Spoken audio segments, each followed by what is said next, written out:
Ile-Ẹjọ yọ ọba Alaye yìí nípò, wọ́n ní kò lẹ́tọ̀ọ́ sípò ọba.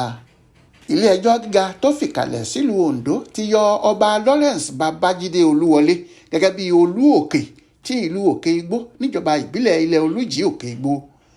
Ìdájọ́ yìí wáyé lọ́jọ́bọ̀ tọ́sídẹ̀ẹ́ ọjọ́ 13 oṣù kẹrin ọdún 2023 látọwọ́ onídàájọ́ Adémọ́lá Ẹnikúèmẹyìn.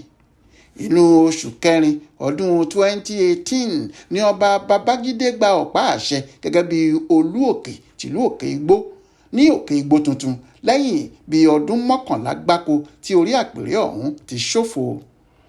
Lẹ́yìn tó gba ọ̀pá àṣẹ ọ̀hún tán làwọn ọmọ ọba kan Rufus Adékanyè àti Tèmítọ́pẹ́ Adéoyè tí wọ́n jẹ́ olórí àti akọ̀wé láti ìdílé ọba ààrẹ Kúgbàyígbé gba ilé ẹjọ́ lọ láti lọ pẹjọ́ tako ìjọba ìpínlẹ̀ Oǹdó, ọba Lawrence Babájídé fúnra ẹ̀ àtàwọn afọbajẹ ìlú Òkè Igbó lórí ìyànsípò ọ̀hún. Àwọn olùpẹ̀jọ́ ọ̀hún nípasẹ̀ agbẹjọ́rò wọn amòfin Olúṣọlá Ẹbíṣeéní ní ààyè Olú Òkè Igbó sì ṣòfò lọ́dọ̀ tàwọn nítorí àwọn kò faramọ́ ìyànsípò ọba Babájídé níwọ̀n bí kì í ti ṣe ọ̀kan lára àwọn ọmọ ìdílé ọba ààrẹ Kúgbàyígbé.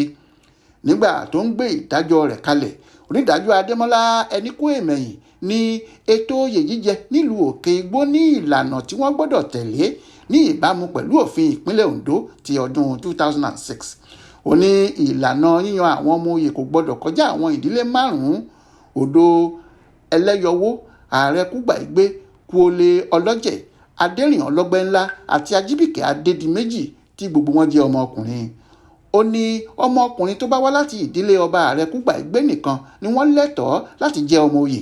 Àwọn ọmọ oyè láti ìdílé ààrẹ Kúgbàyígbé nìkan ni wọ́n lè du oyè lásìkò yìí. Bẹ́ẹ̀ ni ọba Lawrence Babájídé kò kúnjú òṣùwọ̀n láti jọba níwọ̀n ìgbà tí kò ti wá láti ìdílé ààrẹ Kúgbàyígbé. Onídàájọ́ Ẹnikúèmẹyìn ní ìyànsípò ọba Lawrence lòdì sí ìlànà ètò oyè jíjẹ ní ìpínlẹ̀ Oǹdó ti ọdún 2006.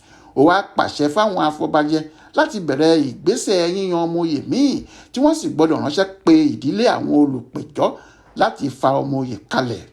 Ó ní ilé ẹjọ́ ti fagilé ìyànsípò ọba Lawrence Babájídé kò sì gbọ́dọ̀ tún pe ara rẹ̀ ní Olú Òkè tìlú Òkè Igbó mọ́ láti ọjọ́ náà lọ. Nínú àlàyé tí ọ̀kan nínú àwọn èèyàn kábíyèsí ọ̀hún, pásítọ̀ Fíọ́lá Ọláníran ṣe fún akọ̀ròyìn Aláròyé, ó ní kò séwu rárá lórí ìdájọ́ náà. Oníkábíyèsí àtàwọn agbẹjọ́rò rẹ̀ ti bẹ̀rẹ̀ ìgbésẹ̀ lórí bí wọn yóò ṣe pẹjọ́ kòtẹ́milọ́rùn lórí ìdájọ́ ọ̀hún. Ó ní káwọn aráàlú fọkànbalẹ̀ kí olúkúlùkù sì máa bá iṣẹ́ òòjọ́ rẹ̀ lọ láìsí fòyà. Ohun tá a gbọ́ láti ìlú Òkè Igbó lásìkò tá à ń kó ìròyìn jọ lọ́wọ́ ni pé ọ̀pọ̀ àwọn èèyàn láti ìdílé àwọn olùpẹ̀jọ́ ni wọ́n ti fọ́n sígboro láti fi ayọ̀ wọn hàn lórí ìdájọ́ ọ̀hún. Olúṣèyẹ Iyadé ló ṣe àkójọpọ̀ ìròyìn náà fún Aláròyé online television.